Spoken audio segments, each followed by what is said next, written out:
सुदूरपश्चिम प्रदेशमा रहेको एउटा सुन्दर सहर धनगढी, जसलाई सुदूरपश्चिमले राजधानीको रूपमा चिन्दछ र आज धनगढीलाई राजधानीको रूपमा पाउँदा सुदूरपश्चिमले गर्व पनि गर्छ।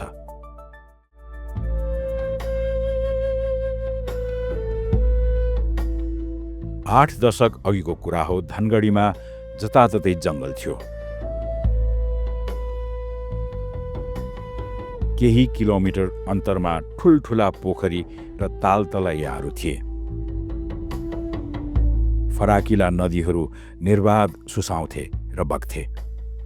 तर विकासका क्रममा जङ्गल मासिए, तालतलैयाहरू पुरिए, खोलाका सीमाहरू मिचिन थाले।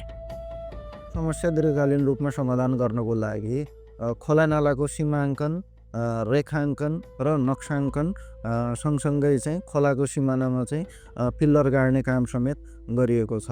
खोलाको सिमाना यहाँसम्म हो, यहाँसम्म मात्रै मैले संरचना बनाउन पाउँछु भन्ने चाहिँ जानकारी सर्वसाधारणलाई होस् भन्ने कुरा पनि ध्यानमा राखिएको छ भने अर्को कुरा चाहिँ सेटेलाइट इमेज र हामीले सर्वे गरेका डाटाको आधारमा खोलाको सिमाना अतिक्रमणलाई पनि मोनिटर गर्ने काम पनि यो कामबाट चाहिँ हामी गर्न सक्नेछौँ भन्ने आशा राखेका छौँ। खोला नालाको अतिक्रमण हटाउने र नक्साङ्कन गर्ने मात्र होइन, पुरिएका तालतलैयाहरूलाई पुनर्उत्खनन गर्ने र त्यसलाई जीविकोपार्जनसँग जोड्दै व्यावसायिकरण गर्ने काममा पनि उपमहानगर लागि परेको छ।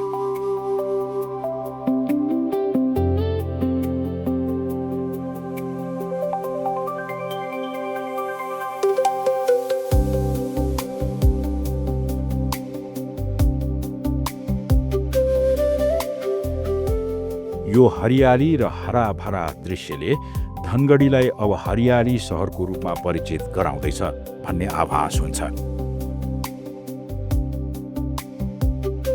6 लेन सडकको मिडियन र दायाँ बायाँ केही वर्ष अघि लगाएका बोट बिरुवाहरू हुर्कँदैछन् र फुल्दैछन्।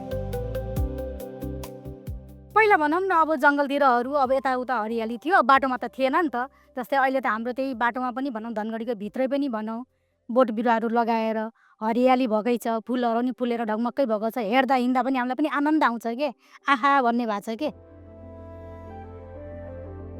वसन्त ऋतुमा त धेरै गर्मी हुन्छ, त्यस्तो बेलामा यस्ता रुखका छायाहरू ले पनि त मान्छेले केही आफ्नो चाहिने त्यो छायामा बसेर पनि त केही समयको लागि रिलिफ लिन सक्छ नि त।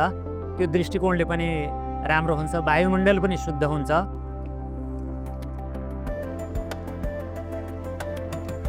फुल्दै गरेका यी रङ्गी बिरङ्गी फुल दैनिक जसो गरिने हेरचाह र मलजल अनि ग्रामीण भेगसम्म अभियान नै चलाएर गरिएको वृक्षारोपण कार्यक्रमले धनगढीको मुहार मात्र होइन, पर्यावरणीय दृष्टिले पनि धनगढी स्वच्छ सहरको रूपमा विकास हुने पक्का छ।